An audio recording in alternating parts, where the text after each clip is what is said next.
माँ शक्ति के बिना, आदि शक्ति के बिना, शिव शव समान है। शक्ति और माँ दुर्गा एक ही प्रतीत करते हैं या अलग अलग है? पराशक्ति वो है जो ब्रह्मा विष्णु महेश की भी अधिदात्री है और जिन्होंने पूरे ब्रह्मांड को संभाल रखा है। उन्हीं की ऊर्जा से, उन्हीं की शक्ति से ये सारी छोटी छोटी चीज़ों की उत्पत्ति हुई और उन्हीं के उससे जो है वो ब्रह्मा विष्णु महेश का निर्माण। आपको वहाँ पर 3 पिंड मिलेंगे। एक होंगी माँ सरस्वती, महासरस्वती, महाकाली और माँ लक्ष्मी। आयगिरी नंदिनी किसको प्रतीत करती है, किसका प्रतीक है? अब माँ सती की शक्ति, इतनी शक्ति थी माँ उनके पास में कि आप ये देखिए कि उनके जहाँ जहाँ अंग गिरे, अंग छोड़िए उनका अगर कोई आभूषण भी गिरा तो वो भी अपने आप में शक्तिपीठ है। माँ पार्वती को, आदि शक्ति को अपने अपने अलग अलग अस्त्र शस्त्र दिए और तीनों देवताओं ने अपना पुंज यानी कि अपनी ऊर्जा दी, ठीक। और फिर जो है माँ ने महिषासुर का वध किया। महिषासुर मर्दिनी का जाप पाठ, महिषासुर मर्दिनी स्तोत्र है पूरा। अगर उसको आप नित्य नियम से पढ़ लेते हैं अपने जीवन में तो आपके इर्द गिर्द किसी भी प्रकार का तंत्र मंत्र परयंत्र काम ही नहीं करता। सीखना चाहिए, खास करके सनातनियों को ये बात सीखनी चाहिए।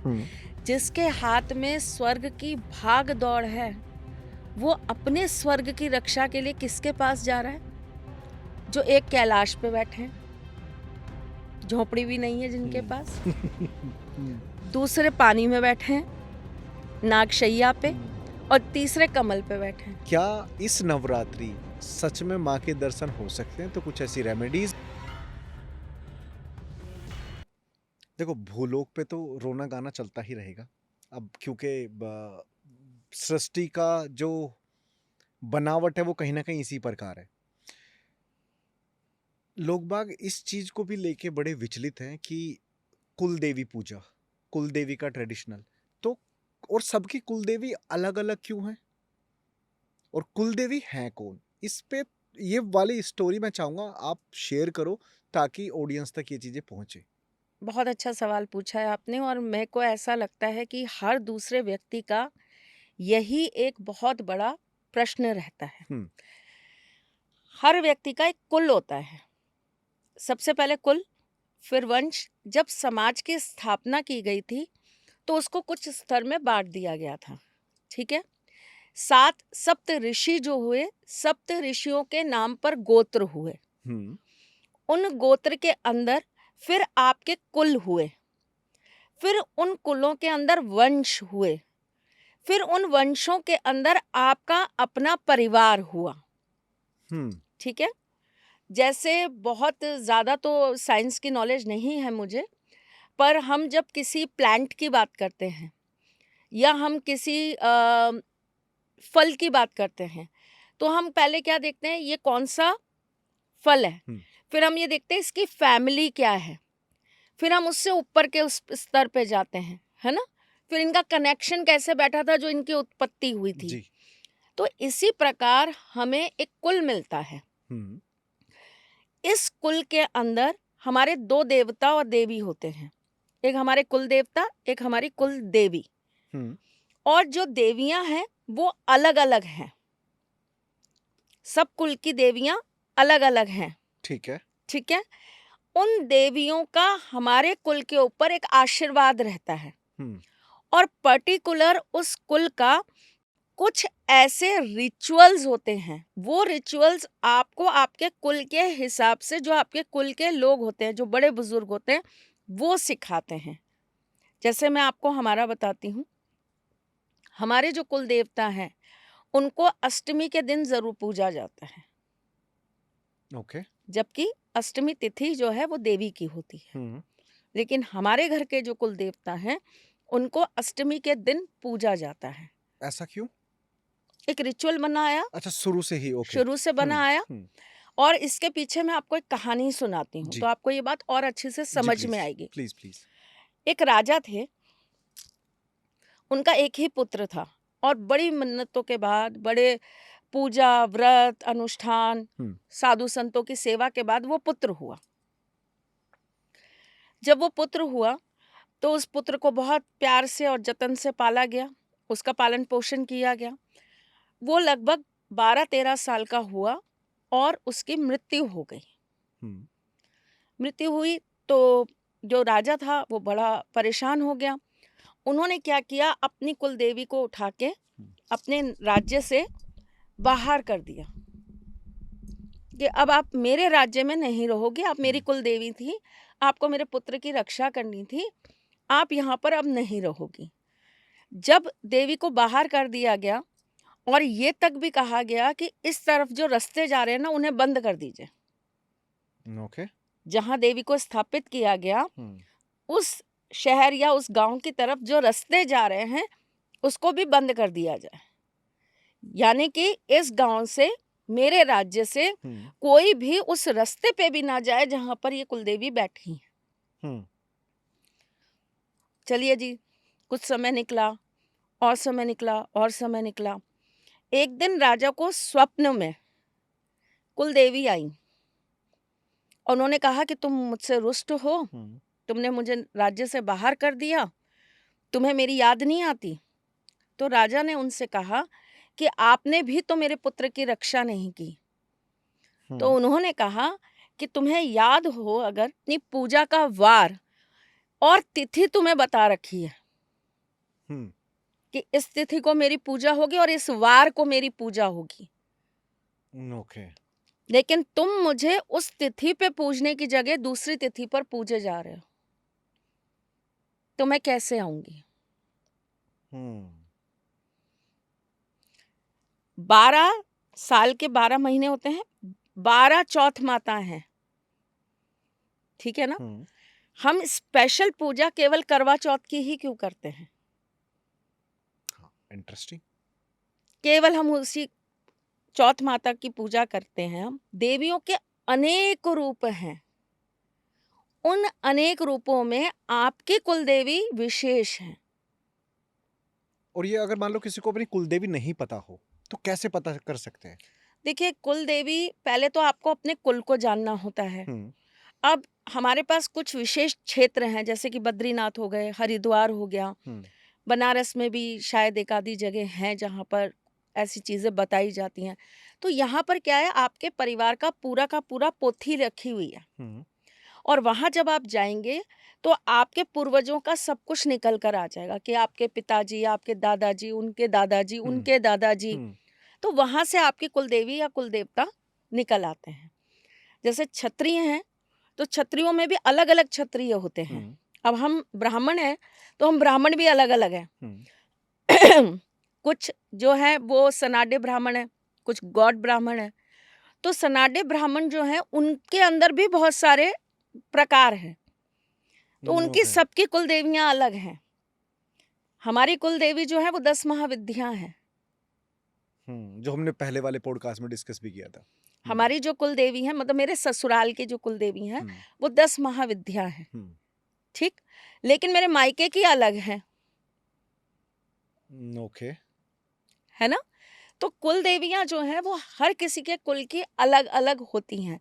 इनको ज्ञात या तो आप अपने पूर्वजों द्वारा कर सकते हैं या फिर जहां पर आपकी ये सारी चीजें स्टोर्ड है वहां जाइए, पता करिए, वहां से निकलवा के लाइए, है ना? नहीं तो ब्राह्मणों द्वारा आपके कुल के हिसाब से वो निकाल के भी दे देते हैं कि आप ये ब्राह्मण हैं तो आपकी ये कुलदेवी होनी चाहिए। तो जो भी विद्वान, पढ़े लिखे, अच्छे ब्राह्मण होंगे, जिन्हें नॉलेज होगी, वो आपको आपके कुल के हिसाब से, आपके मतलब गोत्र के हिसाब से आपको आपकी कुलदेवी ज्ञात कर देंगे। और सबसे सर्वश्रेष्ठ में क्यों आते हैं ब्राह्मण? ब्राह्मण सर्वश्रेष्ठ में इसलिए आते हैं कि देखिए, जब हमारे समाज का जब रूपरेखा बनाई गई थी, समाज का निर्माण किया गया था। और समाज का निर्माण क्यों किया गया था? ताकि एक अच्छे सौम्य जीवन की उत्पत्ति हो सके जी, संस्कार आ सके। तो क्या हुआ कि हमें 4 स्तर में बांट दिया गया और चारों को अपना अपना काम दे दिया गया, ठीक। जिसमें ब्राह्मणों को काम मिला ज्ञान का, टीचर बनने का, गुरु होने का। इंग्लिश स्कूल होते नहीं थे साहब, इतने बड़ी बड़ी पढ़ाइयों की इस तरह की पोथियां नहीं होती थी। बच्चे क्या पढ़ते थे? वेधशालाओं में जाके, गुरुकुलों में जाके। उन गुरुकुलों को संभालने का भार किसका था? ब्राह्मणों का। पूजा पाठ अनुष्ठान ये सारी चीजों को करने का भार किसका था? ब्राह्मणों का। क्योंकि वो सबसे प्योर फॉर्म है ह्यूमंस की। ओके। उसी प्रकार से उनको वो चीज करने के लिए व्रत नियम संयम भी कराए जाते थे। किसी क्षत्रिय को ये नहीं कहा गया कि आप जो है युद्ध करने से पहले आप जो है नॉनवेज मत खाइए, किसी क्षत्रिय को नहीं कहा गया।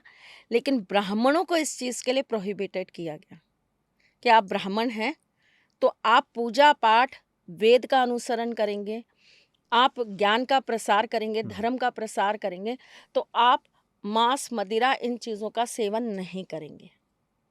ओके। निषेध कर दिया गया।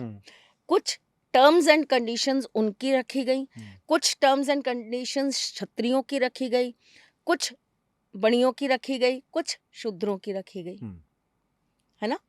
वैश्यों को उनका कार्यभार दिया गया, उनको ये कहा गया आप व्यापार करिए, आप व्यापार के अंदर जो भी आपका लेन देन है जिस तरीके से करना है, किस भाव में आएगा किस भाव में जाएगा, ये आपका कार्य क्षेत्र है। इसमें आपको इन इन चीजों का पालन करना है। टर्म्स एंड कंडीशंस, ओके, वो उनकी टर्म्स एंड कंडीशंस रखी गई। जो क्षत्रिय थे उनको युद्ध के अंदर किन नीतियों का ध्यान रखना है, ये उनकी टर्म्स एंड कंडीशंस जोड़ी गई।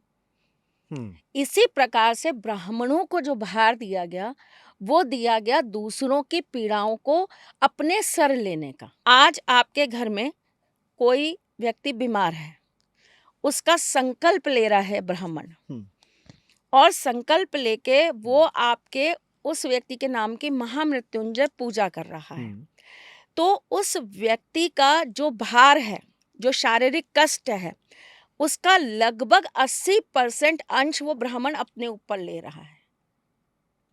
ओके। संकल्प लेकर वो तो आपकी पीड़ाएं अपने सिर ले गया। अब इसको अगर हम बहुत विस्तार से करने जाएंगे तो ये बहुत लंबी कहानी हो जाएगी। मैं आपको बहुत शॉर्ट में समझा देती हूँ। हमने एक पुनर्जन्म पे किया था, हाँ। आपको याद है? जी। तो ये कहीं ना कहीं आपके पास्ट कर्मास से भी चीजें जुड़ी हैं, आपकी कुंडली से भी जुड़ी है। एज एन एस्ट्रोलॉजर मैं बोलूं कि भाई आपके मार्केश की दशा चल रही है, आपको शारीरिक पीड़ाएं आ रही हैं बार बार। अब उस शारीरिक पीड़ाओं से आपको मुक्ति कैसे मिलेगी? एक ब्राह्मण आता है, ब्राह्मण आपका संकल्प लेता है, आपके मार्केश जो आपकी कुंडली में है उनका जाप करता है, महामृत्युंजय का जाप करता है, और आपको शारीरिक कष्टों से मुक्ति मिलने लगती है। लेकिन वो कैसे ले रहा है? कोई आपको आके ऐसे छूमंतर करके तो ठीक नहीं कर दे रहा। वो आपसे एक संकल्प लेता है। उस संकल्प में वो क्या कहता है? ये मेरा नाम है, मैं इस गोत्र का हूं, ये व्यक्ति इनका नाम है, ये इस गोत्र के हैं। अब मैं अपने मन से, अपने वचन से, अपनी आत्मा से, अपने कर्म से इनकी सारी पीड़ाओं का भार अपने सर ले रहा हूं। ओके। जिसके नियमित मैं इतने जाप संख्या करूंगा कि उससे इनका उद्धार हो जाए। तो आपके बिहाफ पर वो सारी चीजें वो ब्राह्मण कर रहा होता है। वो धरती पे बैठा होता है, बेड पे बैठ के पूजा नहीं करता है। वो 3 समय नहाता है, 3 समय आपके नाम से पूजा करता है, उसका आचरण वही होता है, उसके कर्म वही होते हैं, वो खान पान में वही चीज खाएगा जो उस पूजा के लिए निर्धारित की गई है। जैसे कि मैं आपको कुछ पूजाओं का बताती हूँ। कुछ विशेष पूजाएं होती हैं जिसके अंदर आप सिर्फ और सिर्फ पेय ही पदार्थ ले सकते हैं। जैसे कि रस हो गया किसी फल का, जल हो गया, चाय तो अब होने लगी है, नहीं तो दूध समझ लीजिए। यही आप केवल पेय पदार्थ, आप ठोस भोजन नहीं खा सकते, आप फल भी नहीं खा सकते। आपके दांत ऐसे आपस में कटने नहीं चाहिए किसी चीज को काटने के लिए। समझ रहे हैं?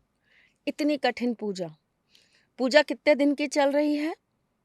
45 डेज की, आप कर पाएंगे? नहीं, देखो आम आदमी के बस की नहीं है ये चीजें।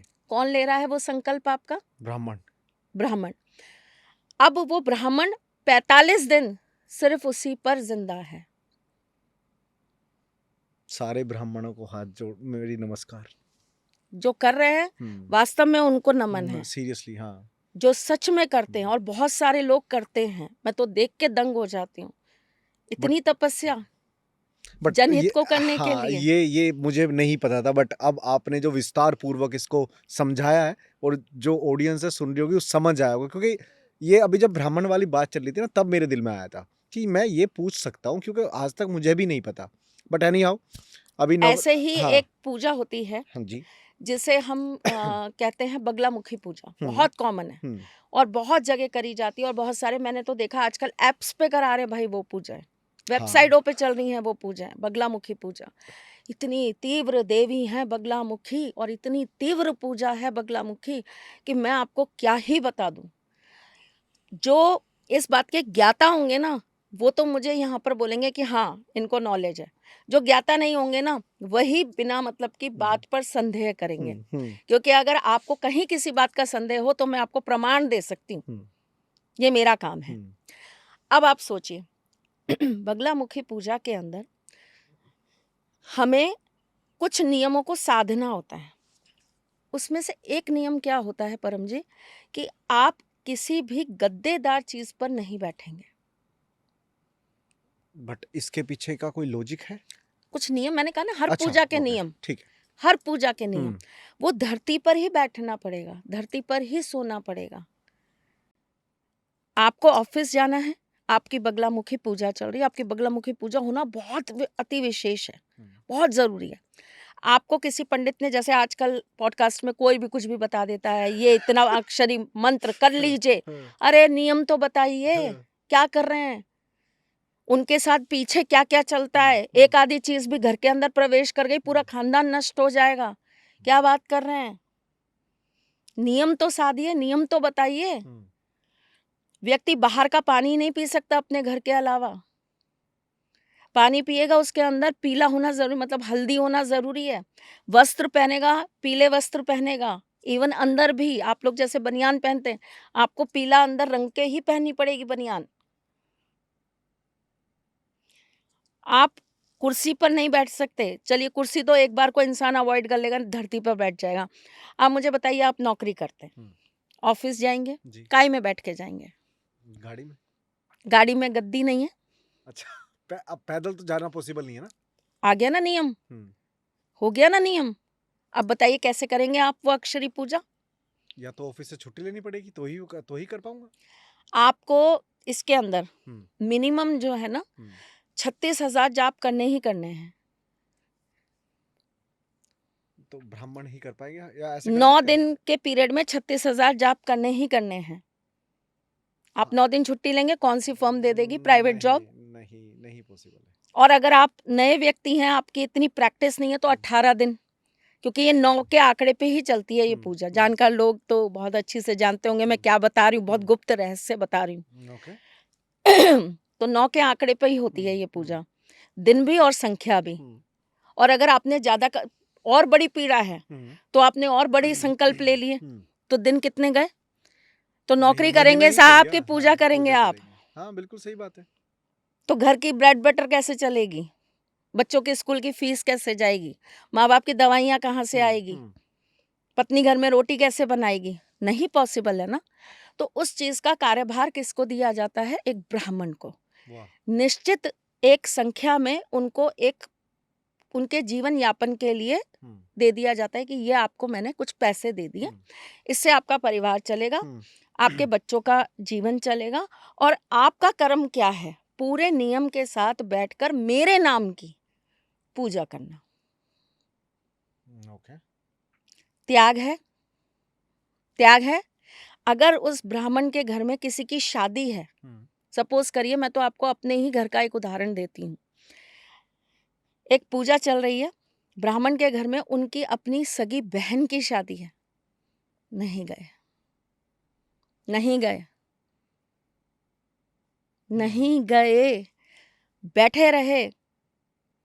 मैंने बोला किसी और ब्राह्मण को संकल्प दे दीजिए, फिर चले जाइए। बोले पूजा खंडित हो जाएगी दीदी, कैसे चले जाए। त्याग करता है। ब्राह्मणों ने ये ब्रह्मांड संभाल के रख रखा है, मुझे तो ऐसा लग रहा है आपकी बातों से। स्वयं श्री कृष्ण ने कहा है कि मैं कलयुग में ब्राह्मणों के रूप में ही रहूंगा। ये बात अलग है कि ब्राह्मणों ने क्या बना दिया इस कलयुग को, कहते हुए भी शर्म आती है, जाने कहाँ से कहाँ चले गए। वरना वास्तव में अभी तक जो ये ब्रह्मांड संभला हुआ था ना, ये हमारे ब्राह्मणों के ही उस, केवल ब्राह्मण नहीं, मैं कहती हूँ हमारे क्षत्रिय भाइयों ने भी बहुत सहयोग किया है, वैश्यों ने भी बहुत सहयोग किया है, और शूद्रों ने भी बहुत सहयोग किया है। सारे ही वर्ण के लोगों ने बहुत सहयोग किया है, तभी ये जो ब्रह्मांड है ये बचा हुआ था। सब अपनी ड्यूटीज बकायदा कर रहे थे परम जी। अब सब में ये जातिवाद आ गया। मैं आपको एक बहुत अच्छी बात बताती हूँ। एक कंट्रोवर्सी हुई अभी, एक लेडी है, उन्होंने मेरी एक शनि के ऊपर मैंने एक पॉडकास्ट बनाया था वरुण के साथ। ओके। उस पे मैंने ये बोला था कि शनि के जो दान है वो कोई भी ब्राह्मण नहीं लेगा। शनि के दान कोई भी ब्राह्मण नहीं ले सकता, नहीं लेगा, ओके, है ना। लेकिन आप बृहस्पति के दान देंगे तो ब्राह्मण लेगा। ठीक है, ठीक है। तो मैंने उसके अंदर एक शब्द बोला कि ये लोग जो होते हैं ये शनि के दान लेते हैं। ठीक है। हालांकि मैंने आप सोच रखा है कि जैसे ही शनि का दूसरा पॉडकास्ट बनेगा मैं बताऊंगी क्यों लेते हैं। और स्वयं शिवजी ने ही उनको ये कार्यभार सौंपा है। इतना बड़ा आशीर्वाद है महादेव का उनके ऊपर। तो मैं जातिवाद नहीं फैला रही। उन्होंने ये कहा कि त्रिशला मैम जातिवाद फैला रही हैं। नहीं नहीं नहीं नहीं, जातिवाद की अगर बात करें ना साहब, मेरे घर के अंदर आप जिनसे बात करते हैं सारे दिन, हाँ हाँ, ठीक है, पता मेरे को, एक थाली में बैठ के मुसलमान खाता है मेरे घर में रोजाना मेरे साथ। तो जातिवाद मैं फैला रही हूँ? मेरे घर के अंदर चारों वर्ण के लोग हैं और चारों धर्म के लोग हैं। आप किसी दिन मेरे घर आएंगे ना तो सबका मालिक एक वाला जो टैग है वो मेरा घर है, जहां हर का सम्मान उसी तरह है। और आप बिलीव करेंगे, आप कभी उससे पूछ के देखिएगा। ऐसा होता है कि जैसे रात को 1:30 बज गया, 2 हो गया, वो बेचारा एडिटिंग कर रहा होता है या लेट शूट हो रहा होता है, लेट सोया। बच्चे हैं आजकल के, कहाँ उठते हैं। मैं सुबह 5 बजे उठ के खुद उससे कहती हूँ बेटा उठ जा, नमाज पढ़नी है तुझे। आप जातिवाद मुझसे बात कर रहे हैं, पहले मुझे पर्सनली जानिए आके। मेरे जैसा दूसरा व्यक्ति, दूसरा ब्राह्मण खड़ा कर दीजिए जिसके घर के अंदर सब रह रहे हैं और वो प्यार से सबको गले लगा रहा है। बस शर्त इतनी है कि मेरा सम्मान भी करना। मेरे ठाकुर जी रहते हैं, कोई गलत खाना पीना मेरे घर में मत करना। इंसान हो, मेरे लिए तो इंसान हो। मैं कौन होती हूँ भेद करने वाली? मेरे ठाकुर जी ने खुद रस खान को गले लगा लिया, मैं कौन हूँ इस बात पे विवाद करने वाली?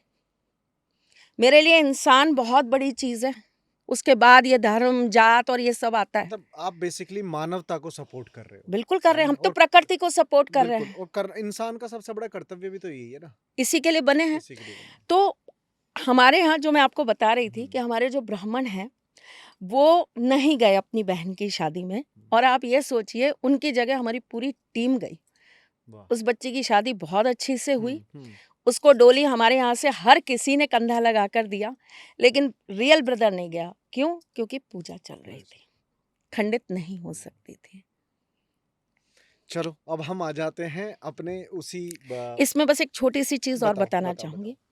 इसके अंदर एक चीज और है, ब्राह्मणों को जब कोई पूजा यज्ञ अनुष्ठान होता है तो उनको बहुत बहुत दिन अपने घर से दूर रहना पड़ता है, ब्रह्मचार्य का पालन भी करना पड़ता है। तो जो ब्राह्मणों की कम्युनिटी थी ना, वो भी और कम्युनिटी की अपेक्षा कम रह गई थी, छोटी थी, विस्तार नहीं था। ठीक है, उनके 2 बच्चे हैं, 4 बच्चे हैं। उस समय तो 12-12, 18-18 बच्चों का युग था। तो क्या होता था कि उनका घर छोटा है। अच्छा, फिर आपको लिमिटेड पैसा मिल रहा है, अब तो खैर सब अमीर हैं, पर उस समय तो लिमिटेड पैसा मिल रहा है। 2 जोड़ी कपड़े। पूजाओं का एक नियम और होता है परम जी, बताइए। आपको जो आपका उस समय पूजन जो करा रहे हैं, जो आपके यजमान हैं, वो आपको जो वस्त्र देंगे उसी वस्त्र को पहनकर आप पूजा कर सकते हैं। आप अपना वस्त्र यूज करके पूजा नहीं कर पाएंगे। बट इसके पीछे का लॉजिक, हम उनसे ही ली हुई प्राप्त की हुई चीजों को यूज करें ना, क्योंकि अच्छा। हम उनके बिहाफ पर एक तरीके से ये समझ लीजिए मैं आपका ही प्रतिबिंब बन गई, मैं आपकी परछाई हूँ, तो मैं वही करूंगी ना जो आप कर रहे हैं, आपके बिहाफ पे चीजें कर रही हूँ ना, जी। तो एक तरीके से मैं आपकी डुप्लीकेट कॉपी हो गई। तो मैं अगर अपने पैसों से खरीदा हुआ वस्त्र पहनूंगी तो आपके साथ मेरी वो चीजें जुड़ नहीं पाएंगी।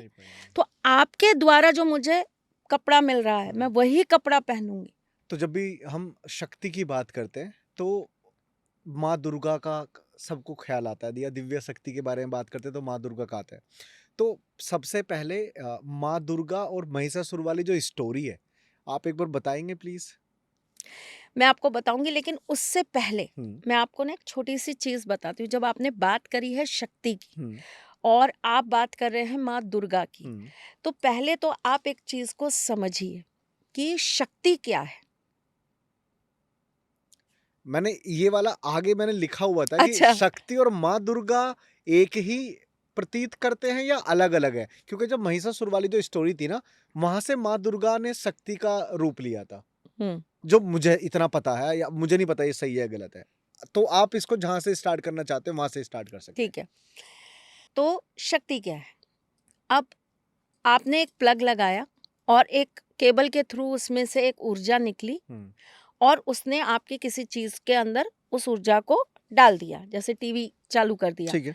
मोबाइल चालू कर दिया, मिक्सी चालू कर दी, फ्रिज चालू कर दिया। तो एक ऊर्जा का प्रवाह आया और एक शक्ति आई जिसने एनर्जी, जिसने उस चीज को लाइट अप कर दिया। जब इस सृष्टि का निर्माण हुआ, मैं पूरे ब्रह्मांड की बात कर रही हूँ, सिर्फ पृथ्वी की नहीं कर रही हूँ।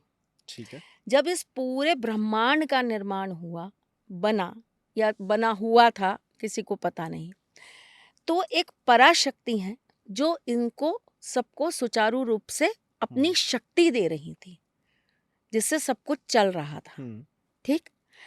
फिर ब्रह्मा विष्णु महेश हमारे जीवन के अंदर उनका प्रवेश हुआ, वो हमारी त्रिदेव शक्ति बने। उनकी फिर त्रिदेवियां आई, माँ सरस्वती, माँ लक्ष्मी और माँ पार्वती, माँ दुर्गा जिन्हें हम कहते हैं। अब आप शक्ति का रूप समझिए क्या है। शिव, हम मानते हैं शिव से बड़ा कोई नहीं। बहुत लोग हैं, जब मैं ठाकुर जी की बात करती हूँ, शायद मुझे लगता है आप ही के साथ की थी मैंने, तब लोगों ने मुझसे कहा था कि ये शिव जी को कमज़ोर कह रही हैं और ठाकुर जी को बड़ा कह रही हैं। एक तो लोगों की बिना मतलब की कंट्रोवर्सी चलती है परम। मेरे को समझ नहीं आता कि जब मैं बार बार ये कहती हूँ कि मेरे आराध्य के आराध्य वो हैं, तो मतलब क्या? मेरे पापा के पापा वो हैं, तो कौन बड़ा हुआ? पापा के पापा के पापा। पापा के पापा। तो मैं उनको छोटा कैसे कह सकती हूँ भाई? आपकी बुद्धि केवल उतना ही सुनती है जितना सुनना चाहती है, या विस्तार में भी कभी जाते हैं। खैर एनीवेज, जाने दीजिए। नहीं एक पॉडकास्ट कंट्रोवर्सी पे ही बना लेना आप। मतलब कितना समझाऊं, मतलब मेरे को समझ नहीं आता कि कैसा ज्ञान बांटूं कि लोगों के अंदर सही में ज्ञान आए। खैर, अब अगर हम बात करते हैं, अब आज का पॉडकास्ट भी आपका बहुत कंट्रोवर्सी में जाएगा, आप ये देखना। लेकिन जो ज्ञानी होंगे ना, जिन्होंने चीजों को पढ़ा होगा, जिन्होंने चीजों को वास्तव में, हमारे पुराण, हमारे शास्त्र, जिन्होंने बहुत गहराई से अध्ययन किए होंगे, वो सारे के सारे ये कहेंगे कि बहुत गुप्त ज्ञान है जो मैम ने आज आपको दे दिया। परफेक्ट। और जो आधा अधूरा इधर उधर का ज्ञान लेकर आए होंगे, जो गुरु शिक्षा से नहीं आए होंगे, वो पता है क्या कहेंगे? कहाँ लिखा है बताइए, कौन सी जगह आया है ये बताइए। करने दीजिए, मैं आपको ज्ञान देती हूँ। हाँ हाँ, अपना काम वही है। अपना काम वही है। हाँ। शिव परम शक्तिमान माने गए हैं और ऐसा भी कहा गया है कि जो सदा शिव हैं उन्हीं में से ब्रह्मा जी और विष्णु जी उत्पन्न हुए हैं। अगर शिव को परिभाषित मैं करूं तो मां शक्ति के बिना, आदि शक्ति के बिना, शिव शव समान है। शिव जो शब्द है ना, बहुत सारे शिव भक्तों को आज समझा रही हूँ ये बात, शिव जो शब्द है उसमें जो ऊपर मात्रा लगी है ना ई की, वो शक्ति है। ओ आप वो ई की मात्रा हटा दीजिए, क्या बनेगा? शव।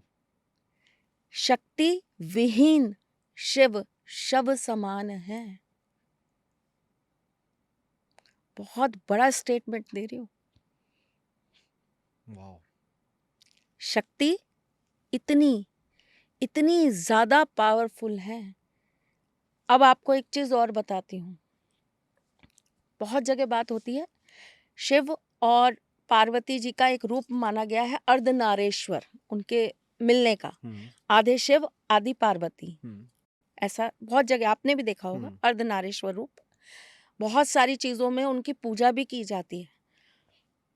जितनी नेगेटिव एंटिटीज होती हैं उनको रिमूव करने के लिए एक विशेष तरह की अर्धनारेश्वर पूजा होती है। और ये वो पूजा है जिससे बड़ी से बड़ी एंटिटीज पर खास करके अगर डाकनी और शाकनी की बात करें हम, तो उनको कंट्रोल करने के लिए यही पूजा की जाती है। बहुत गुप्त ज्ञान आज मैं आपको दे रही हूँ, बहुत गहराई का। ठीक है, अब मैं आपको एक और चीज़ बताती हूँ। शायद कभी आप गूगल करें या आप कभी चीज़ों को अगर कभी याद करें, आपने कभी देखा है शिव जी ऐसे बैठे हैं, सामने बहुत सारे देवी देवता बैठे हैं और माँ पार्वती जी उनके यहाँ बैठी हैं जांघा पे, और उन्होंने उनको ऐसे पकड़ रखा है। ठीक है, जो इनका दिमाग खराब है और जिनको सिर्फ नेगेटिव चीजें ही दिमाग में आती हैं और जो धर्म के विरोध बात करेंगे, वो प्लीज मेरी इस बात को सुने ही ना। अगर वो अपने देवी देवताओं की किसी पॉजिटिव चीज को समझने की चेष्टा नहीं कर सकते। ये वो गुरु के द्वारा दिया गया ज्ञान है जिसे अज्ञानी लोग सुने ही ना, अगर उन्हें ये बात समझ में ना आए। ठीक है, हास ना करें हमारी किसी भी चीज का। ठीक, बिल्कुल बिल्कुल। ये क्या है? ये भगवान शिव। भगवान शिव कौन माने गए हैं? महादेव। भगवान शिव जगत गुरु माने गए। जगत गुरु, हाँ। जगत गुरु उनको शिव को ही बोला गया है। तो ये जो मैं आपको डिस्क्रिप्शन दे रही हूँ ना, ये कब का है? जब जगत गुरु अपने सारे देवी देवताओं को ज्ञान दे रहे हैं एज अ गुरु, जगत गुरु। ठीक, और उन्होंने ये जो पोजीशन ली हुई है ना, इस पोजीशन में जो शिव और पार्वती का संगम है, जो वो एक हो गए हैं, एक दूसरे के साथ उनका एक नया अवतार निकला है, वो जानते हैं कौन है? भगवान विष्णु। ये चीज कहीं पे मेंशन्ड है? अच्छा, क्योंकि जब कुछ लोग ना शिव ऐसे कमेंट्स कर देते हैं कि ये कहाँ लिखा हुआ है। गुरुकुल जाइए साहब, हमारे इतने अच्छे अच्छे हमारे पास में हमारे 4 जगत गुरु बैठे हैं, उनके पास जाके शिक्षा तो लीजिए। जगत गुरु आपको बताएंगे, सिखाएंगे, जाइए तो सही। कोई नहीं, आप इसको कंटिन्यू करो प्लीज। अब यहाँ पर एक और मजेदार बात समझिएगा, बड़ा आनंद आएगा आपको। सेम यही चीज जब भगवान विष्णु और माँ लक्ष्मी एक हो जाते हैं, एक रूप धारण कर लेते हैं, तो वो कौन हो जाते हैं? शिव। नो। कमाल की बात है ना? हाँ बिल्कुल। ठीक, आज कलयुग के अंदर सबसे बड़ी शक्ति क्या है? लक्ष्मी। ठीक, दूसरी उसके बाद सबसे बड़ी शक्ति क्या है? आई थिंक मुझे लगता है लक्ष्मी ही आ जाए तो सारी शक्ति आ जाती है। छोटी मोटी तो सबके पास है माँ लक्ष्मी की कृपा। हाँ, मतलब महालक्ष्मी है तो मुझे लगता है कि सब। सबसे अच्छी जो मेरे हिसाब से हम अगर स्टेप बाय स्टेप चलें, सबसे बड़ी जो शक्ति होती है वो आपके अंदर होती है आपकी वाणी। अच्छा, ओके। आपके शब्द, आपकी सोच। आप लक्ष्मी जी को भी कब प्रसन्न कर पाएंगे, कब भोग पाएंगे, कब आप उनको अपने घर के अंदर विराजमान कर पाएंगे? देखिए, जो पिता से मिला, जो पैतृक मिला, मैं उसको तो काउंट ही नहीं करती। ठीक है, आज आपको आपके पैतृक संपत्ति से सपोज करिए आपको 10 करोड़ का मकान मिल गया, है ना? आप कुछ नहीं करते, घर में बैठे हुए हैं, आप कितने दिन उस 10 करोड़ के मकान को मेंटेन कर लेंगे? एक ना एक दिन वो भस्म खत्म हो ही होना है, जाएगा। बिल्कुल। लेकिन अगर आप में विवेक है, बुद्धि है, शब्द हैं आपके पास, आपको कैसे बोलना है, आपको कैसे व्यवहार करना है, आपको कैसे लोगों के साथ में मिलना जुलना है, कैसे आपको अपनी चीज़ों को स्थापित करना है, आपके ऊपर माँ सरस्वती जी का आशीर्वाद होगा। शक्ति माँ, शक्ति जो है माँ सरस्वती, अगर वो आपके साथ होंगी तो आप एक काबिल पुरुष होंगे और अपनी काबिलियत से आप माँ लक्ष्मी को प्रसन्न करके अपने घर के अंदर विराजमान कर पाएंगे। इस नवरात्रि ऐसी कोई रेमेडी देना चाहोगे आप? किसके लिए? माँ सरस्वती जी के लिए या माँ लक्ष्मी जी माँ के लक्ष्मी जी के लिए। लिए? चलो तो दोनों के लिए दे देते हैं। ठीक है, दोनों को एक साथ प्रसन्न कर ठीक लेते है। हैं। आपको 9 के 9 नवरात्रि, देखिए माँ शक्ति का एक रूप होता है और आप कहीं भी चले जाइए, मैं तो 2 शक्ति पीठों को बहुत सर्वश्रेष्ठ मानती हूँ, एक माँ वैष्णो देवी हुँ, और एक मेरी माँ कामाख्या देवी। हुँ, ठीक? आप दोनों शक्तिपीठ पर जब जाएंगे तो आपको वहां पर 3 पिंड मिलेंगे, हमारी कामाख्या देवी में भी मिलेंगे। आपको वहां पर 3 पिंड मिलेंगे। हुँ, एक होंगी माँ सरस्वती, महासरस्वती, महाकाली और माँ लक्ष्मी। लक्ष्मी। हुँ, ठीक है? 3 पिंड आपको यहाँ भी मिलेंगे, 3 पिंड आपको वहां भी मिलेंगे। हुँ, जो माँ दुर्गा है वो माँ काली का रूप है, हुँ, महाशक्ति, हुँ, है ना? जिनके अंदर से सारे के सारे तंत्र निकले हैं, हुँ, जिनके अंदर से 10 महाविद्याएं निकली हैं। हुँ, आपको पता है 10 महाविद्याओं का सब ओरिजिन, 10 महाविद्याएं जहाँ से आई हैं वो कौन है? माँ काली। ओके। ठीक? हुँ, अब ये बहुत विस्तार की हुँ, चीजें हुँ, चली गई और ये हुँ, मैं कह रही हूँ ना, गुरु परंपरा से ही कोई सीखे ना सीखे हाँ। तभी समझ में आता है। ये ऐसे बातें करने वाली बात नहीं है, वो गुड़ ज्ञान है जो आपको गुरु ही दे सकता है। आपको गूगल बाबा या कहीं से नहीं प्राप्त होते। हुँ, हुँ, ये चीजें गुरु के मुख से ही मिलके आपको इस चीज का आनंद आता है। हुँ, तो अच्छे गुरु ढूंढिए और बनाइए। और फिर वैसे ही मैंने अभी आपको कहा, ब्राह्मण, अच्छे ब्राह्मणों के ब्राह्मण के सानिध्य में रहिए ना हुँ, तो वो आपको अच्छे ज्ञान देंगे। चलिए, तो हम जब त्रिशक्ति की जब हम पूजा करते हैं तो सबसे पहली जो आती है वो आती है महालक्ष्मी, फिर आती है महासरस्वती, महाकाली, माँ लक्ष्मी। अब हम इस नवरात्रे 9 के 9 दिन हुँ, तीनों शक्तियों को प्रसन्न करने के लिए एक कॉमन चीज जो तीनों के बीच में चलती है वो करेंगे। जब हम बात शक्ति की करते हैं तो हम बात करते हैं रंग लाल की। लाल रंग का चूड़ा, हुँ, लाल रंग की चुंदरी, लाल रंग का सिंदूर और लाल रंग की बिंदी, तीनों ही देवियों को प्रसन्न करने वाली हैं। ठीक है। तो हम लाल रंग के ही वस्त्र पहनेंगे, हुँ, हुँ, 3 बार आवाज लगाएंगे, हुँ, माँ, माँ, माँ, और उस भाव से कि एक बच्चा पुकार रहा है अपनी माँ को। हुँ, जब तक बुलाएंगे नहीं तब तक माँ कैसे आएंगी और कैसे आपकी पीड़ा दूर करेंगी? बिल्कुल। बड़े लंबे चौड़े मंत्र और बड़ी लंबी चौड़ी पूजाएं नहीं बता रही, बहुत सिंपल रेमेडी बता रही। हुँ, हुँ, अब आप एक आसन पे बैठ जाएंगे, ऊनी आसन हो तो बहुत अच्छी बात है, पूरब की तरफ मुख करिए, एक दीपक प्रज्वलित कर लीजिए। 9 की 9 रात्रियां आपको ये काम करना है, रात के 8 बजे के बाद। ठीक है। नहा धो के लाल कलर के वस्त्र पहनने हैं, दीपक प्रज्वलित करना है, पूरब की तरफ मुख करना है, एक आसन पे विराजमान हो जाना है। अब आपको क्या करना है? आपको लाल रंग के पेन से या लाल रंग के सिंदूर से अपने इस जगह, ये मणिबंध होता है, यहां पर आपको लिखना है एम। हुँ, ठीक? इसके जस्ट ऊपर यहां पर आपको लिखना है क्लिम, और यहां सबसे ऊपर आपको लिखना है श्रिम। सेम। हुँ, ठीक है? आपको अपने हाथ को कौन से हाथ में लिखेंगे आप? उल्टे हाथ में, ओके। है ना? मेल फीमेल दोनों? हाँ, दोनों, ओके। दोनों। हुँ, आप अपने इस हाथ को ऐसे रखेंगे। ठीक?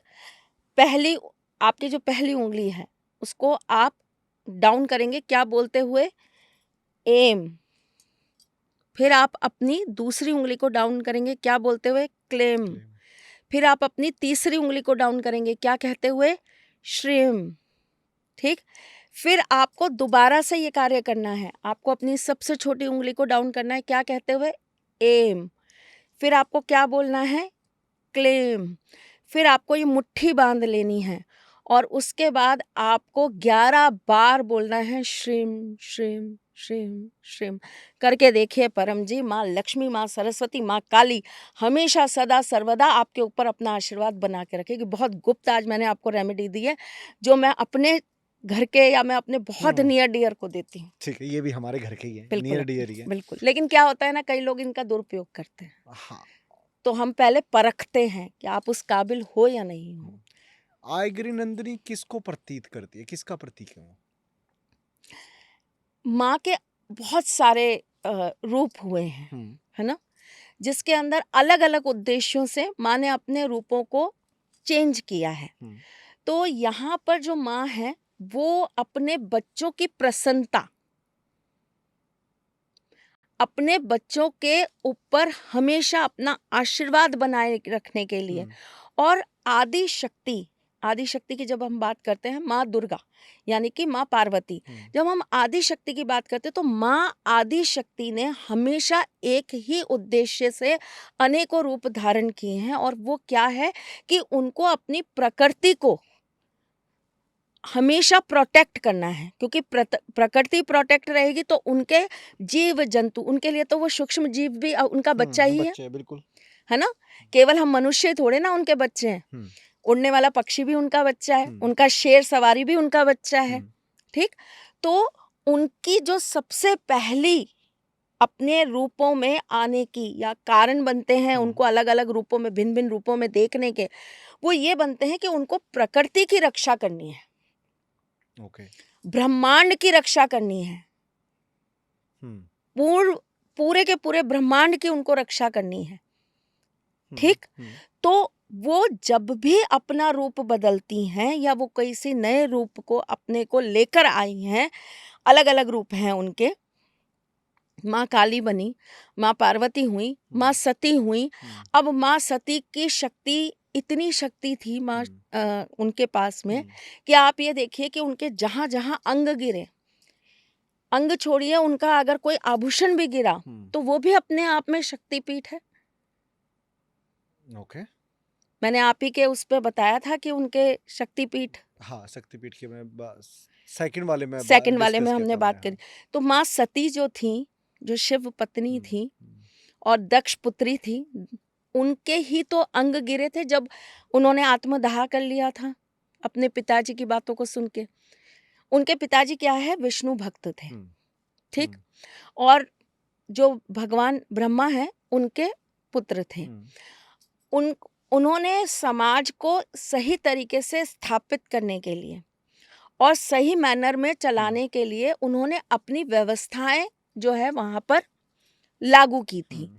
अब वो जो है वो ये मानते थे, जैसे मैंने आपको कहा कि शक्ति विहीन शिव शव समान है ना। तो उन्होंने ये बात समझी नहीं, जबकि आप किसके पुत्र हैं, स्वयं ब्रह्मा के। आपको इतनी नॉलेज है, आप पुराणों को भी पढ़ चुके हैं, आप वेदों को भी पढ़ चुके हैं, और आप यही नहीं समझ पा रहे कि जब तक ये मेरी जो सती पुत्री है, ये जब तक शिव के साथ नहीं होगी तब तक शिव जो है वो शव के समान ही रहेंगे। तो वो कैसे रहेंगे, अघोरी, शमशान में रहने वाला, भस्म रमाने वाला। वाह, ये बिल्कुल डिफरेंट है, ये बिल्कुल न्यू इन्फॉर्मेशन है, ठीक। तो उन्होंने इस चीज को नहीं समझा। उन्होंने किस चीज को समझा कि जो शिव जी हैं वो बिल्कुल भी समाज में रहने के नियम कायदों के अनुसार नहीं है, उनका समाज में कोई स्थान नहीं है। तो उन्होंने शिव जी को कहीं स्थान ही नहीं दिया अपने समाज में। उन्होंने उनकी पूजा भी वर्जित कर दी कि कोई शिव पूजा नहीं करेगा, क्योंकि शिव की पूजा में चढ़ता क्या है, भांग, धतूरा, आकड़े का फूल, और विष्णु जी की पूजा में क्या चढ़ता है, चंदन, सुगंधित मिठाइयों का 56 भोग लगता है। तो उन्होंने ये समझाया कि भाई नहीं करनी शिव पूजा। तो जब उनकी प्रिय पुत्री माँ सती का विवाह ही हो गया शिव से, तो वो तो शिव विरोधी वैसे ही थे। तो उन्होंने क्या किया, एक यज्ञ करवाया, समस्त देवी देवताओं को बुलाया, पर उन्होंने शिव जी को नहीं बुलाया। माँ सती को ये बात बुरी लगी तो उन्होंने कहा कि मैं जाऊंगी अपने पिता के यहाँ और उनसे पूछूंगी, आपने मेरे पति, हम्म, ठीक है, आपने भगवान शिव की तरह उनको आमंत्रण नहीं दिया, बात समझ में आई, लेकिन आप अपने जमाता की तरह तो उनको बुलाते, जवाई, जमाई, हाँ। है ना, हम्म, आप उनको अपने जमाता की तरह तो बुलाते कि वो आपकी पत्नी के सॉरी, वो आपकी बेटी के पति हैं, हम्म, आप उस हक से तो बुलाते, उनको वो सम्मान तो देते। चंद्रमा आपकी बेटियों के जो है 27 उनके जो बेटियां थी, जो 27 नक्षत्र हैं चंद्रमा के, वो उन्हीं की पुत्रियां थी। तो चंद्रमा जब आपके जमाता है, आपने उनको स्थान दिया, हम्म, ऋषि कश्यप को आपने जो है स्थान दिया, तो आपने मेरे पति को क्यों नहीं बुलाया, क्यों नहीं बैठाया? वहां जब गई तो उन्होंने बहुत बुरा भला कहा हम्म, शिव जी के बारे हम्म, में। तो उन्होंने कहा कि मैं एक पत्नी होने के नाते इतना बुरा अपने पति के बारे में नहीं सुन सकती। तो ये जो हवन कुंड की अग्नि है, मैं इसी में आत्मदाह करूँ। अब अग्निदेव तो घबरा गए कि अगर ऐसा हुआ तो भोलेनाथ तो तीसरी आंख खोलकर मुझे नष्ट कर देंगे। तो उन्होंने कहा नहीं माता नहीं, मुझे आप क्षमा करें। हम्म, तो उन्होंने स्वयं की ऊर्जा, हम्म, स्वयं से उत्पन्न ऊर्जा से अपने आप को भस्म कर लिया। जब वो भस्म हो रही थी तो शिव जी पहुंचे। उन्होंने देखा कि ये तो सती ने आत्मदाह कर लिया। अथाह का प्रेम था, अथाह का प्रेम। वैसे ही हर हस्बैंड को अपनी वाइफ से होता है, पर वहां तो अथाह का प्रेम था। और शिव जैसे पति, हम्म, शिव जैसे पति, तो वो तो आप सोच ही सकते हैं कि कितना अथाह का प्रेम होगा। वो गए, उन्होंने देखा, उनकी तो पूरी की पूरी स्थिति परिस्थिति बदल गई। हम्म, तो उन्होंने क्या किया, माँ सती को उठाया और लेके पूरे ब्रह्मांड के चक्कर लगाने लगे।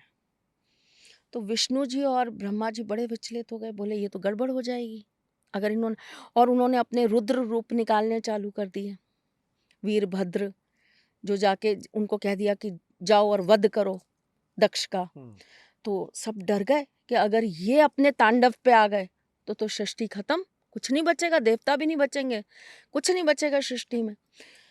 तो उन्होंने क्या किया, विष्णु जी से कहा कि प्रभु अब आप ही हमारी रक्षा कर सकते हैं, क्योंकि भगवान शिव को आप ही संभाल सकते हैं और कोई संभाल नहीं पाएगा। दोनों एक दूसरे के आराध्य हैं, हाँ, हर हरि के, हरि हर के। तो उन्होंने क्या किया, अपने सुदर्शन चक्र से माँ सती के पूरे शरीर को काट दिया। हम्म,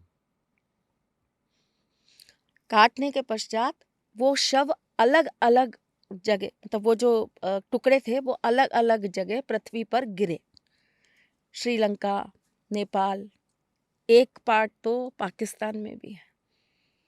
हम्म, हाँ, सिद्धपीठ है अपना, हिंगलाज भवानी वाह, अपना शक्तिपीठ है बहुत बड़ा। वहाँ पर माँ सती का एक अंग वहाँ भी गिरा। फिर भारत अपना, बांग्लादेश, अब जो अपना बांग्लादेश हो गया है, वहाँ भी है। तो इस तरीके से उनके अलग अलग स्थानों पे अलग अलग हम्म, जो हैं उनके वो गिरे, अंग गिरे। वहाँ पे अलग अलग अलग अलग जगह उनके शक्तिपीठों की स्थापना हुई। और हर शक्तिपीठ को संभालने के लिए हम्म, भगवान शिव ने अपने एक भैरव को वहाँ पर निर्धारित कर दिया। हम्म, तो हर शक्तिपीठ के आगे, ये कभी हम पॉडकास्ट बनाएंगे तो मैं आपको बताऊंगी कौन से शक्तिपीठ और कौन से भैरव। ओके, ठीक है। एक एक आप इसमें मिस कर गए, शक्ति के जब हमने रूप डिस्कस कर रहे थे, पराशक्ति।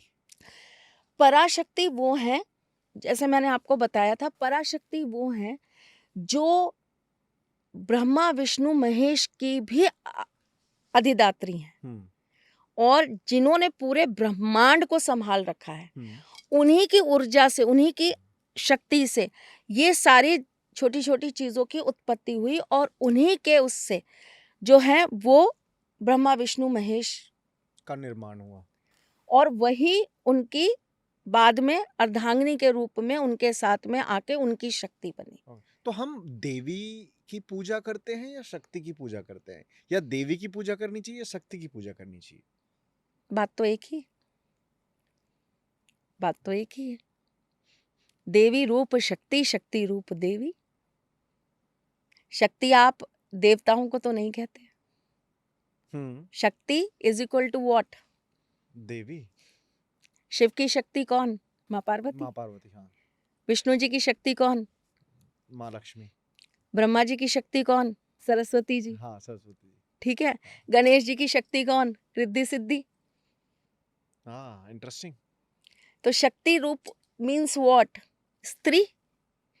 अगर हम इनको आपको अगर मैं जेंडर में एक्सप्लेन करूं तो शक्ति क्या है? स्त्री। तभी तो एक छोटी बच्ची को भी हम शक्ति का रूप मानते हैं। नाइस। तभी हम नवरात्रों में उनकी पूजा करते हैं।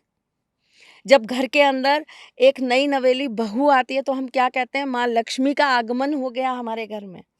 हम एक शक्ति को ही तो अपने घर ला रहे होते हैं। जी। क्या उनका बेटा पहले काबिल नहीं होता? सही कह रहे हो आप। अब माँ लक्ष्मी आएंगी उस बच्ची के रूप में, तो आपके बच्चे को क्या ऐसा मिल जाएगा? एक शक्ति मिल जाएगी, एक बल मिल जाएगा। बिगड़े से बिगड़े बच्चे के लिए क्या कहा जाए? शादी करा दो इसकी, ये सुधर जाएगा। सुधर जाएगा। क्यों? उसको शक्ति मिल जाएगी। हम्म, क्यों अंग्रेजों ने एक कहावत बनाई है कि behind every successful man there is a woman.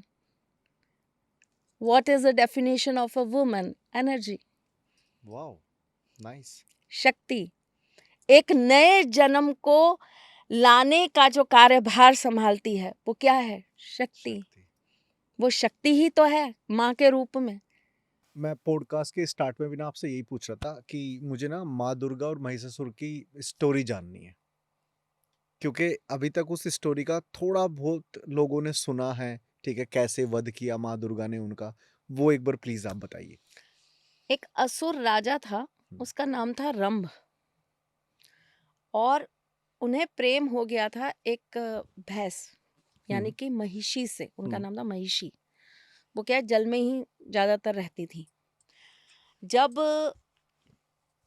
उन्हें उनसे प्रेम हुआ तो उनसे उनका एक पुत्र हुआ, महिषासुर। महिषासुर ने ब्रह्मा जी की बहुत पूजा करी, बहुत उनका उन्होंने जो है मंत्रोच्चारण और खूब अच्छे से उनका आह्वान किया और उनको प्रसन्न कर लिया। उन्होंने प्रसन्न होकर उनको ये वरदान दिया कि एक तो वो कभी भी इंसान रूप में आ सकते हैं और कभी भी वो भैंस रूप में जा सकते हैं। फिर दूसरा वरदान जो उनको मिला वो ये मिला कि उन्हें ना देवता मार पाएंगे, ना राक्षस, ना मनुष्य।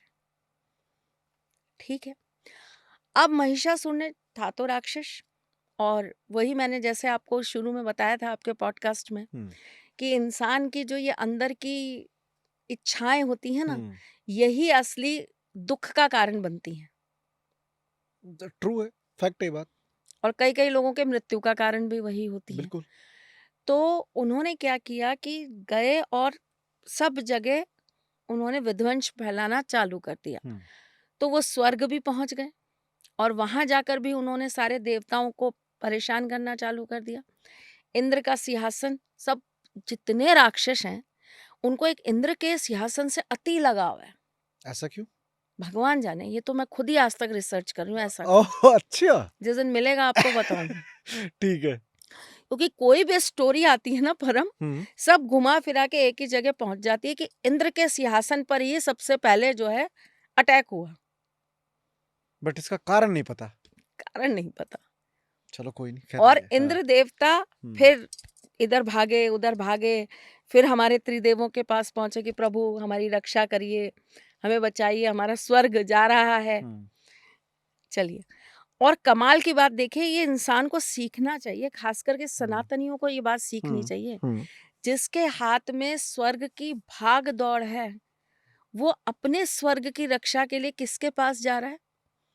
जो एक कैलाश पे बैठे हैं, झोपड़ी भी नहीं है जिनके पास, दूसरे पानी में बैठे हैं नागशैया पे, और तीसरे कमल पे बैठे हैं। और तीनों के पास कोई लोक नहीं है, कोई स्वर्ग नहीं है, कोई अप्सराएं नहीं है, कोई ना मंत्री है, ना सेना है, ना कुछ है, ना ऐरावत हाथी है। क्या है? अपनी अपनी शक्तियां हैं जिनके साथ वो अपने जगह पे विराजमान है। शिव शक्ति के साथ बैठे हैं, ब्रह्मा जी अपनी शक्ति के साथ बैठे हैं, और विष्णु जी वो तो परम आनंद ले रहे हैं माँ लक्ष्मी का। हाँ। तो गए त्रिदेवों के पास, त्राहिमाम त्राहिमाम त्राहिमाम। क्या हो गया जी? ऐसे ऐसे महिषासुर ने हमारे लिए दिक्कत उत्पन्न कर हम्म दिया, हमें बचाइए। ठीक है। अब उन्हें चूंकि आशीर्वाद प्रदान था तो देवता नहीं जा सकते थे युद्ध के लिए। हम्म अच्छा, उनको आप ये देखिए, राक्षसों को वरदान भी ऐसे ही मिलते थे कि जिनके पास लड़ने की ताकत है वो लड़ ही नहीं पा रहे हैं। हम्म तब क्या हुआ कि सभी देवताओं ने माँ पार्वती को, आदि शक्ति को, अपने अपने अलग अलग अस्त्र शस्त्र दिए और तीनों देवताओं ने अपना पुंज यानी कि अपनी ऊर्जा दी। ठीक। और फिर जो है, माँ ने महिषासुर का वध किया। हम्म फिर वो माँ महिषासुर मर्दिनी कहलाई। ओके। तो माँ का वो जो रूप है वो अत्यंत अत्यंत शक्तिशाली है, सारे दुखों को नाश करने वाला है, सारे कष्टों को मिटा देने वाला है। और अगर आप महिषासुर मर्दिनी का जाप पाठ, महिषासुर मर्दिनी स्तोत्र है पूरा, हम्म अगर उसको आप नित्य नियम से पढ़ लेते हैं अपने जीवन में, तो आपके इर्द गिर्द किसी भी प्रकार का तंत्र मंत्र परयंत्र काम ही नहीं करता। और माँ दुर्गा कवच के बारे में थोड़ा सा बता कवच, सकते हैं? बिल्कुल बता सकती हूँ। जैसे कि शब्द ही है कवच। कवच मीन्स व्हाट? Your protection. हम्म ठीक। आपने युद्ध में देखा है, पहले जो युद्ध होते थे उसमें आपने देखा है, जो सैनिक होते थे वो अपने हाथ में एक गोल सा वो लेके चलते थे। आप क्या कहते हैं? हमें पता नहीं। पता नहीं उसको, हाँ मतलब सेफ्टी के लिए कवच, कवच ही बोला जाता था उसको। कवच, हाँ है ना? हाँ। कर्ण के पास अपना कवच था उनके कुंडलों के रूप में। हम्म ठीक है। इसी प्रकार हर जो व्यक्ति है उसका एक कवच होता है। हम्म वो कवच जो होता है वो आपका एक तरीके से आप ये मान के चलिए अदृश्य कवच है। जहां पर नकारात्मक शक्तियां होती हैं वहां पे भैरव कवच लगा दिया जाता है। हाँ बिल्कुल। हम्म ठीक है। तो वो जो कवच है वो, उसका मतलब है आपका प्रोटेक्शन। हम्म माँ दुर्गा का कवच ये एक पाठ है। जब आप इस पाठ को सुबह और शाम नित्य नियम से, इसके नियम हैं। बताइए ना प्लीज। सॉरी, अच्छा, बहुत नहीं, बड़ा। बात उसकी नहीं है। हाँ। ये कुछ गुप्त रहस्य, मैंने कहा ना, कुछ परंपरा अच्छा, होती है ओके गुरु ओके। शिष्य की। ठीक है ठीक है। ये आपको व्यक्ति देखकर, आपको मैं एक बहुत बढ़िया बात हम्म बताती हूँ परम। मुझे नहीं पता आज तक कभी आपने ये चीज बताई है या नहीं बताई। हमारे बहुत सारे ऐसे मंत्र हैं, बहुत हम्म सारे ऐसे स्तोत्र हैं, हम्म बहुत सारे हमारे ऐसे पाठ हैं हम्म जिनके आगे ये स्पष्ट लिखा हुआ है कि अयोग्य व्यक्ति को ये भूल कर ना दे, वरना उसका कष्ट आपको भोगना पड़ेगा। हम्म ये किसी अयोग्य व्यक्ति के हाथ नहीं लगना चाहिए। जो इसके काबिल है उसे ही दीजिएगा। हाँ, क्योंकि अगर हर किसी भी ऐसे मंत्र की या तंत्र की अगर एक पॉजिटिव एनर्जी है तो नेगेटिव बिल्कुल होगी। तो ये गुरु के द्वारा ही अपने शिष्य को या हम्म अपने किसी बहुत करीबी को दिया हम्म जाए तो बहुत अच्छा रहता है। सार्वजनिक हर चीज नहीं बता सकते अपन। आपको पता है दुर्गा सप्तशती भी, बहुत बड़ी बात बता रही हूँ हम्म आपको, दुर्गा सप्तशती की भी चाबी है। चाबी मतलब ये बंद मंत्र। है वो, कुंजी है उसकी। ओके। अब वो चाबी नहीं होती हम्म। जो हमारी हाँ ताले हाँ हाँ चाबी हाँ होती है। हाँ। किसी भी पाठ को करने से पहले, उससे पहले कुछ मंत्र होते हैं, कुछ तरीके होते हैं, कुछ नियम होते हैं। जब तक आप वो नहीं करेंगे तो वो हम्म कुंजी नहीं खुलेगी। नहीं खुलेगी तो आपकी वो दुर्गा सप्तशती आप कितने भी पढ़ते रहिए, पढ़ते रहिए, पढ़ते रहिए, सदेगी नहीं, सिद्ध नहीं होगी। हम्म उसी प्रकार देवी कवच भी अगर आप नियम से नहीं पढ़ेंगे, उसे खोल कर डिकोड, बहुत बहुत सरल लैंग्वेज आपको मैं बोलती हूँ, डिकोड करना। चलिए हटा दीजिए ये चाबी और ये सब हम्म ताला चाबी। हर एक चीज का डिकोड करने का एक तरीका है। दुर्गा सप्तशती को भी आपको डिकोड करना पड़ेगा। कोड है एक, समझ गया मैं। पासवर्ड। हाँ हाँ हाँ। You have to apply, otherwise आप पढ़ते रहिए पढ़ते रहिए पढ़ते रहिए, अपनी खुमारी में रहिए कि मैं रोजाना दुर्गा सप्तशती पढ़ रही थी या पढ़ रहा था, मेरे साथ तो माँ चल रही थी, मेरे साथ ये हो रहा था। माँ आपके साथ चल रही थी आपके भावों से। भक्ति 3 तरीके से होती है ना। आप पाठ से माँ को प्रसन्न नहीं कर रहे हैं, आप किससे कर रहे हैं? भाव। भाव से। शायद वो आपके भाव से प्रसन्न होकर आपके साथ चल रही हैं।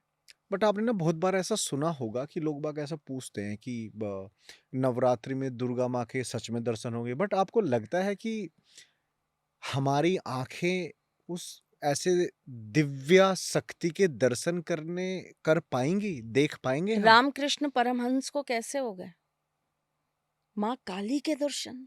वो रामकृष्ण परमहंस है, थे तो इंसान ही, थे तो इंसान ही परम।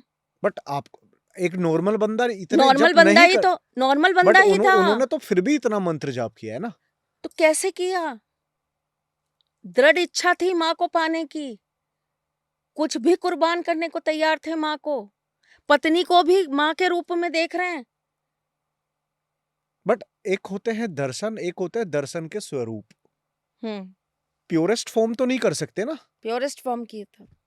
माँ बातें करती थी उनसे, और वाह। बहुत गुप्त सूत्रों के उस पे अगर आप बात करेंगे, जो बहुत लोग मतलब बहुत ज्ञान के अंदर की बात करेंगे आपसे, तो आप बिलीव करेंगे वो माँ को कुछ भी बोल भी देते थे,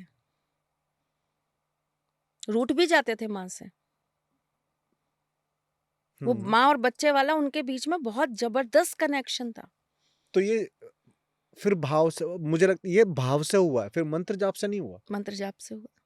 माँ काली तो मंत्र जाप से ही मिलेंगी। तो आपको क्या लगता है, भाव ज्यादा अहमियत रखते हैं या मंत्र जाप? दोनों, दोनों। जब तक वो भाव नहीं आएगा, आप इतनी गहराई में उतर के वो इतनी पूजा कर ही नहीं सकते। आज मेरा मेरे ठाकुर जी से इतना कनेक्शन है, मैं बार बार सिर्फ एक ही चीज के लिए तरसती हूँ कि एक बार अपनी जिंदगी में, मुझे तो पूरे भी नहीं देखने परम, मैं तो सिर्फ उनके पैरों के नाखून का भी इतना सा कण भी देख लूंगी ना, मेरा ये जीवन सफल हो गया। पता आपने ये वाली लाइन ना हर तीनों पॉडकास्ट में बोली है, सच बता रहा हूँ, हर तीनों पॉडकास्ट में ये वाली लाइन आपने बोली है। प्रेम है ना, प्रेम, भाव है। भाव है। तो वो भाव ही तो मुझे रोज इतना उकसाता है अंदर से कि तुझे ये करना है, ये पूजा करनी है, तुझे अपने ठाकुर जी के लिए ये करना है, तुझे अपने ठाकुर जी का ऐसा करना है। कहाँ से आया? बिना भाव तो आप कोई काम ही नहीं कर पाओगे, बिना भाव तो आप खाना भी नहीं खा पाओगे। हकीकत है, सच है। तो भाव होना तो बहुत जरूरी है ना, भक्ति भाव विहीन है। अगर भक्ति में भाव नहीं है तो भक्ति है ही नहीं। भक्ति की सबसे पहली जो रिक्वायरमेंट है ना, वो भाव है। तो भाव तो सबसे पहले चाहिए, हर भक्ति में चाहिए। चाहे आप मंत्रों से जाप कर लीजिए, किसके अंदर भाव नहीं थे बताइए? शबरी में नहीं थे? नहीं, मैं इस चीज से तो एग्री करता हूँ, भाव बिना भक्ति तो हो ही नहीं सकती। और वो भाव होंगे ना तो वो भक्ति अपने अपने आप आप आ जाती है। आएगी। आप देखो ना, जब हम थोड़ा थोड़ा पूजा करना स्टार्ट करते हैं, चाहे हम देवी की पूजा कर रहे हैं, चाहे हम महादेव की पूजा कर रहे हैं, चाहे हम बजरंग बली की पूजा कर रहे हैं, किसी भगवान की पूजा कर रहे हैं, हमको थोड़े दिन बाद उनसे इतनी अटैचमेंट हो जाती है, इतनी ज्यादा अटैचमेंट हो जाती है कि वो भाव हमारे अंदर से आ जाता है। और ये कई बार मेरे साथ भी हुआ है, मुझे नहीं पता सबके साथ ऐसा ही होता है कि आप बैठे और सडनली आपकी आंखों में से ना आंसू भी आने आंसू स्टार्ट निकलने लग हो जाते हैं। हाँ। तो वो उस समय की अटैचमेंट्स हैं आपके नहीं भगवान नहीं से। नहीं, हाँ। आप अपनी आंखों से नहीं, जैसे आपने बोला ना हम्म। कि माँ दुर्गा क्या लोगों को दिखाई देती हैं नवरात्रों में अगर वो पूजा करते हैं? दिखाई देती हैं, दिखाई देती हैं। आप उनको देखने की काबिलियत रखते हैं। वही अगेन भाव। भाव। हाँ। आप मेटेलिस्टिक दुनिया में घूम रहे हैं तो फिर आपको माँ आके भी सामने खड़ी होके दिखाई नहीं नहीं दे रही, दिखाई देगी। वरना दिखने को तो वो एक छोटी सी ज्योत में दिख जाती हैं। सही बोल रहे हो आप, बिल्कुल सही बोल रहे हो। वो जो हम नवरात्रि के अंदर जौ बीजते हैं और उसमें से जो वो निकलता है, आप लोगों के यहाँ भी शायद होता होगा, हाँ हाँ बिल्कुल होता है। जो हाँ जो हम लोग बीजते हाँ हैं, हाँ। तो उसमें भी माँ दिख जाती है। अनेक रूप है ना माँ के। हमारे यहाँ पता नहीं आपने कभी ये चीज़ देखी है या नहीं देखी है, हम लोगों के यहाँ जब हम रोज़ाना शाम की आरती करते हैं ना, तो हम एक उपला, हम्म गाय का उपला हम्म जो होता है, उसको हम पहले अच्छे से सेक लेते हैं हम्म और उसके बाद में हम ऐसे ऊपर एक दिया रखते हैं, जला के माँ को प्रज्वलित कर बुलाते हैं फिर, हाँ, माँ का, हाँ, ज्योत प्रज्वलित करते हैं, हाँ। तो वो जो उपला है उसके अंदर से जब अग्नि प्रज्वलित होती है तो हम कहते हैं माँ आ गई। ठीक है। तो तो माँ, कौन कहता है नहीं आती, ठीक ये है, तो बताइए? कुछ लोगों का सवाल ये होगा, क्या इस नवरात्रि सच में माँ के दर्शन हो सकते हैं? तो कुछ ऐसी रेमेडीज, बेसिक रेमेडीज। भक्ति, भाव, प्रेम, समर्पण हम्म और सबसे बड़ी बात, हम्म निस्वार्थ। निस्वार्थ। इसलिए मत आना माँ कि घर चाहिए, इसलिए मत आना माँ कि बहुत गहने चाहिए, इसलिए मत आना माँ कि मुझे बहुत लग्जीरियस लाइफ चाहिए, हम्म। इसलिए आना माँ कि तेरे इस बच्चे को अपनी माँ चाहिए। वाह। तो क्या क्या रेमेडीज दोगे फिर आप? हम बात कर रहे थे दुर्गा कवच की, हम्म तो मैं आपको दुर्गा कवच की ही एक बहुत बढ़िया रेमेडी दूं या दुर्गा सप्तशती की दूं, जो जैसा आप आपको अच्छा बोलिए। लगे, ये आपकी ऑडियंस है।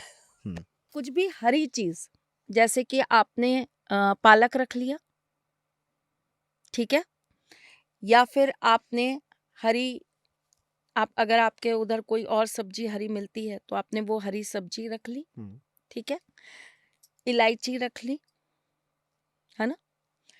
अब आपने क्या किया, आपने, अगर आप दुर्गा सप्तशती का पाठ करते हैं तो ठीक है, कई लोग नहीं कर पाते क्योंकि बहुत लंबा हो जाता है, और कई लोग क्या है हिंदी में पढ़ते हैं, हम्म हम लोग जैसे संस्कृत में पढ़ते हैं तो हमारा तो 1.5 पौने 2 घंटे में फिनिश्ड हो जाता हम्म है।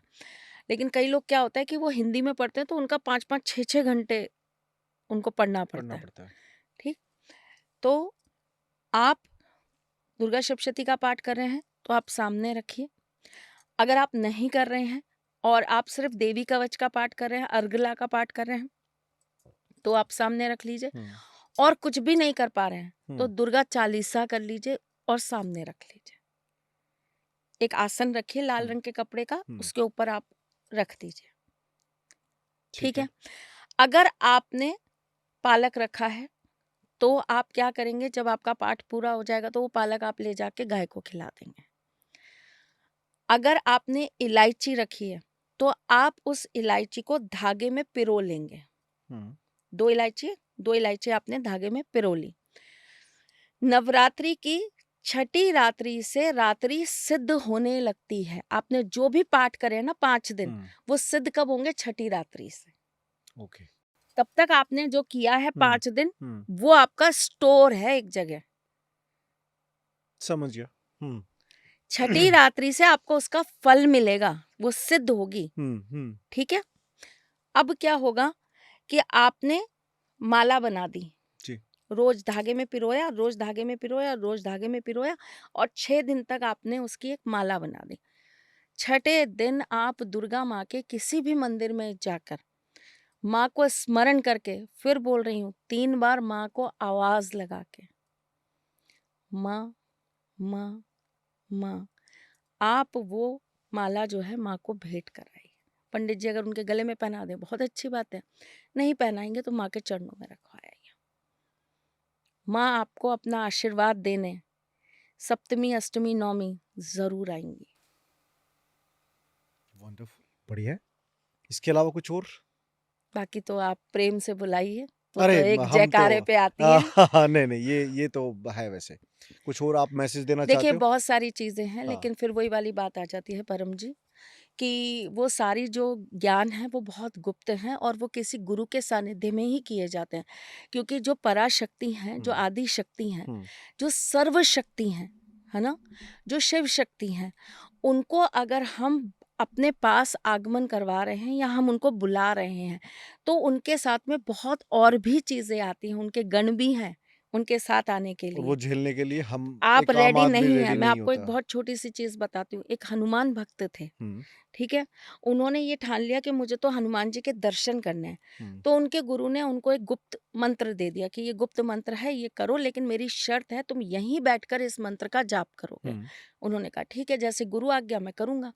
उन्होंने जैसे ही चालू करा करना, 10 मिनट के बाद में अजीब-अजीब सी आवाज़ें आने लगीं। हुँ, फिर थोड़ी देर बाद में उनके सिर पे चीज़ें मंडराने लगी। फिर थोड़ी देर बाद कुछ हुआ, फिर थोड़ी देर बाद कुछ हुआ और सुबह के 3:30 बजे उनके सामने एक शक्ति आकर खड़ी हो गई और उन्होंने ऐसे नतमस्तक करके कहा कि प्रभु आप आ गए, मैंने आपका आना महसूस कर लिया। आपको देखने की तो हिम्मत मेरी अभी है नहीं, लेकिन आपका आना मैंने हुँ, महसूस कर लिया। आप ये मान के चलिए कि वो एक गुरु के द्वारा मिला हुआ ज्ञान था, इसीलिए वो सिद्ध हो गया। अगर आप गुरु के द्वारा, गुरु को कितना बड़ा दर्जा दिया गया है हमारे यहाँ पर, गुरु के बिना अगर आप किसी भी चीज़ को सिद्ध करने की सोचते हैं, तो वो सिद्ध नहीं हो सकता। वो सिद्धि आपको कभी प्राप्त होगी नहीं ही हो नहीं। सकती। तो अगर आप ऐसी कोई चीज़ रखते हैं, ऐसी आपके मन में कोई चाह है, कोई भाव है कि आपको आपके आराध्य पाने हैं या आपको देवी माँ को पाना है या उनके दर्शन करने हैं या उनको अपने साथ महसूस करना है, उनका आशीर्वाद चाहिए, हुँ, तो गुरु के सानिध्य में ही वो सारी क्रिया करिए। क्रियाएँ बहुत हैं, अनगिनत हैं। और एक बहुत छोटी-सी रेमेडी, अगर आप अपने घर में माँ को हमेशा प्रसन्नता के साथ स्थापित करना चाहते हैं, माँ को देखना चाहते हैं, अपने घर की बेटियों में देखिए, बहनों में देखिए, वाह! पत्नी में वाह! देखिए, बहुत सही। इस जगत की हुँ, हर जननी में देखिए, हुँ, हुँ, हुँ। हर स्त्री में देखिए, आपको हर जगह माँ ही माँ दिखाई देंगी। ठीक है मैम, हाँ, बस मेरे सवाल ख़त्म हो गए और आप वही है, आपके साथ बैठते तो हैं फिर घंटा, 2 घंटा, 3 घंटा कहाँ निकल जाते हैं पता नहीं लगता, बट ठीक है। धन्यवाद मैम। Thank you. जय श्री जय कृष्ण। श्री कृष्ण मैम।